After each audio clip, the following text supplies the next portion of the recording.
Unlocking and mastering the tuck planche, I think, is one of the most important beginner to somewhat intermediate things that you could do within your first year.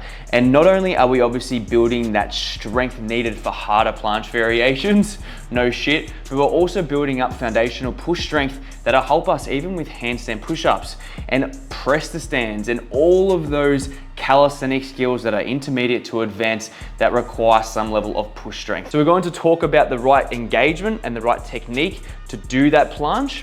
And obviously the most important things you need to know, because I think a lot of people overcomplicate the shit out of this stuff. So we're going to talk about ways we can simplify the right engagement and the right cues so you can correct it and learn that strength as quickly as possible. We're going to talk about the key progressions to get you from starting point, which is ground zero, absolutely no push strength, to obviously mastering that tuck planche and beyond, as well as the key alternative exercises that are going to help you build up that overall straight arm push strength. And finally, arguably most importantly, you're going to talk about the routine that I recommend to follow that's going to fit within your lifestyle to build up that strength needed to do the tuck planche and obviously beyond that. So let's get into it. The number one most important thing you can do is get the planche lean right. And I'm not going to spend about an hour talking about the planche lean. I've got videos that do that. I'm going to talk about what you just simply need to do. So what we want to make sure we're doing with the planche lean is obviously that scap retraction. And this is going to set the tone for everything we do with the planche.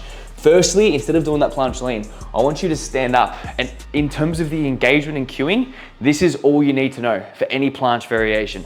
What you want to do is imagine you're squeezing your collarbones together, pushing your shoulders down, and your chest bone, imagine you're pushing that through your torso. If you can do that, squeeze the collarbone, shoulders forward and down, and then that position is the planche. If you follow that for every planche variation you'll do, you'll have the strength. So once you understand that, you can do this standing, then come back down, and I want you to get in that same position. Your hips may be too high, they may be too low. All you want to focus on doing is just squeezing your glutes, bracing your core, and just making sure there's a straight line between your feet and when your torso starts to round in that scap retraction position. All you have to do, straight hips, get that upper body positioning right, and I promise you that engagement will only improve over time. That is all you really need to know in terms of that cueing. As you start to build strength, it's only going to get easier and easier. So it may not look like that immediately, especially when you're doing harder variations. Your shoulder strength is always going to be slightly ahead of your ability to scap retract because they're such small muscles. So keep working on it, understand that cue that I gave you. If you need to walk around half the day doing this, I think that's great too. It does take time, but continue working on it. So now that you're understanding engagement, we want to start working toward obviously that tuck planche. Very firstly, in terms of your hand position when you're doing these planche variations, I really think you want to go, so shoulder width is about here, very subtly wider is going to be pretty good. In terms of what you can really go off in terms of a reference point, the length of your forearm is probably the best standard to go off. So you can place your hand there and however far your elbow hands, that's a really good position, but pretty roughly about hand width apart. And you can see here, my thumb faces forward and my hands are on a 45-degree angle. So you're not going out to the side like this, you're definitely not going forward. You want to go about thumbs facing forward and on that 45. You're going to be the strongest in that position, but you're also going to have the most mobility there too. So it's definitely the best blend of those two. From that position, I want you guys to go from a planche lean. So get into that planche lean position, hold the nice engagement, and start shifting your weight forward and dragging your knees into your chest and hold that position there, legs still on the floor. If you can hold that, we call those planche drags, a really, really good exercise to start transitioning from that planche lean into that tuck planche. And it also teaches that core engagement. So a really, really good exercise. From there, you're in that position, you may want to start attempting some assisted tuck planches and just making sure when you're in this position, your knees are drived into your chest. If you're doing these assisted tucks, but your knees are super far down, that's actually an advanced tuck. So you're skipping about 3 steps. And I think that's the most common thing I see wrong with people who come on board with me, saying they can do an assisted tuck, they try and get into it and it's just too hard.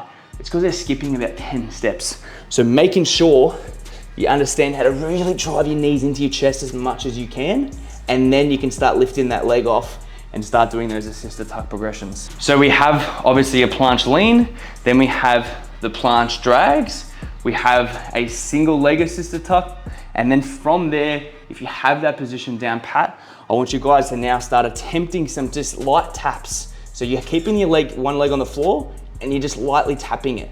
If you're doing this, I wanna make sure that you're not trying to kick your leg up and do these. That's something I always see wrong. You're just very, very lightly taking the leg off, but back on.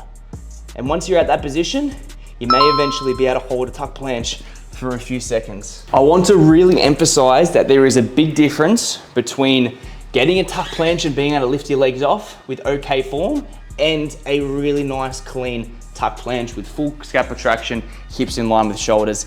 And it does take time to get that right. The form obviously doesn't always have to be 100% Instagram worthy perfect.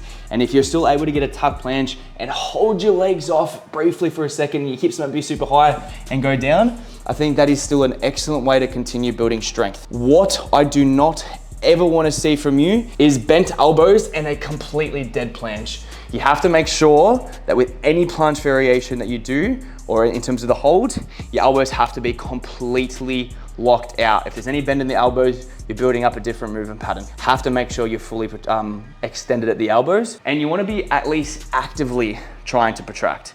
If you're completely dead in the planche and your elbows, your shoulder blades are completely retracted, you are not building up that movement pattern.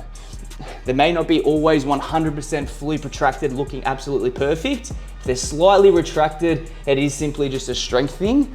You want to be aiming to protract with every set. So no dead planches and no even subtly flexed elbows. Super, super important. So obviously, if you want to continue building strength with those tuck planches, those progressions are 100% obviously important. However, especially in these beginner, maybe even intermediate stages, we have to make sure we're still building up our overall strength through a full range of motion. So not just building up our straight arm elbow strength, but we also want to build up our bent arm strength, as I said, through a full range of motion. So exercises like, no doubt, obviously push-ups and chest dips, should be really, really strong at those. But you can start obviously really focusing on building up really strong with your pike push-ups and even pseudo planche push-ups, maybe even progressing to like elevated pike push-ups, working toward a wall handstand push-up, weighted chest dips. Exercises like that should be obviously a key component across your training routine and your training week. We don't only, especially for now, we don't only want to train the one skill. I think it's important in these first couple of years, you're building up your overall strength and conditioning with those key foundation exercises and harder variations around it. And obviously in terms of the routine and what I recommend following, it is going to be largely around that. Programming can be definitely complex, and same with perfecting your technique and form, and it's good to have someone look over that. And that's why I created my calisthenics community. There's programs in there for beginners all the way in through advanced levels, depending on your goals as well, whether it's hybrid or body weight. And you can use the community and use myself and all the athletes in there to help you with your form and technique.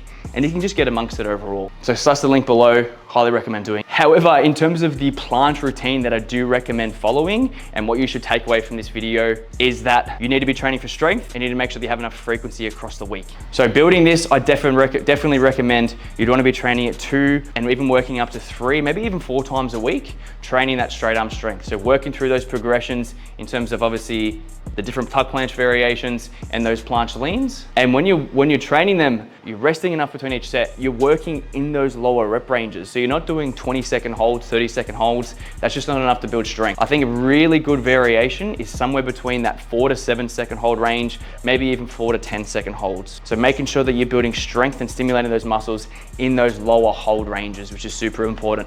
And the same thing for those foundation exercises. You want to be working in those lower rep ranges with hard variations. They're going to stimulate strength. If you're doing heaps of high rep stuff, it's okay to condition the muscles, build a little bit of muscle as well, obviously, but it's not great for building strength and getting that nervous system and those muscles really firing. So a rough planche routine that I'd probably follow is something like this. I'd obviously make sure that you have a balanced program around that, hence why I recommend jumping to my community, solving all the issues for you. But following some form of a routine like this is definitely gonna be a game changer to build that straight arm strength so you can get a tuck planche and obviously move beyond to those advanced tucks and all those harder variations down the track. I really hope this video helped. It's an excellent exercise. You should make sure that you definitely prioritize it in the start of the journey. Super important. Follow me on Instagram, like, subscribe, let me know how you go in the comments, and let's go.